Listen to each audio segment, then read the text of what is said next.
டிஎன்பிஎஸ்சிக்கு நம்ம ப்ரீவியஸ் இயரில் கேட்கப்பட்ட கொஸ்டின்ஸ் பார்க்குறோம். இயற்பியல் 1998 குரூப் 1 கேட்டிருக்காங்க. பின் வருவனவற்றுள் எது சரியாக இணைக்கப்படவில்லை அப்படின்னு கேட்குறாங்க. மிதிவண்டிகளின் சக்கரத்தில் குறுக்கு கம்பிகள் பொருத்தப்பட்டிருக்கிறது. அதுக்கு என்ன சொல்கிறாங்கன்னா, ஏனெனில் அது சக்கரத்தின் வலிமையை கூட்டுகிறது.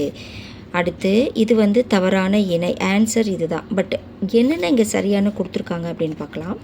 ஒரு மரக்கட்டையை செங்குத்தாக உயர்த்துவதை விட ஒரு சாய்தளத்தின் வழியாக இழுப்பது சுலபம், ஏனெனில் எடையின் ஒரு பகுதியை தான் தூக்க வேண்டும். ஓகே, இது கரெக்டு.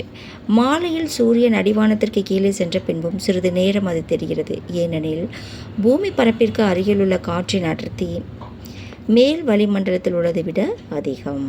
ஸோ அதனால் அது மறைஞ்சாலும் கொஞ்சம் நேரம் தெரியுது அப்படின்னு சொல்கிறாங்க. அடுத்து, ஒரு மின் ஏணியில் தூக்குதலின் எடை மனிதனின் எடை அதிகம் அப்படிங்கிறாங்க. அதாவது மின் ஏணி தூக்குதல் மேல் நோக்கி செல்லும் பொழுது முடுக்கம் அடைவதால் ஒரு தூக்குதலில் மனிதனின் எடை அதிகமாக தெரிகிறது. ஸோ இதெல்லாமே கரெக்டான ஆப்ஷன். இது மட்டும் தவறான இணை. அடுத்து, பின்வருவனவற்றுள் இது சரியாக இணைக்கப்படவில்லை. கிலோவாட் அவர் ஆற்றல், செல்சியஸ் ஒரு அரசனின் பெயர், கைக்கடிகாரத்தில் உள்ள சரிசம சக்கரம் இன்வார், நியூட்டன் விசை.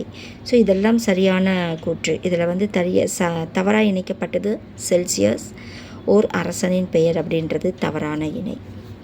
நன்றி.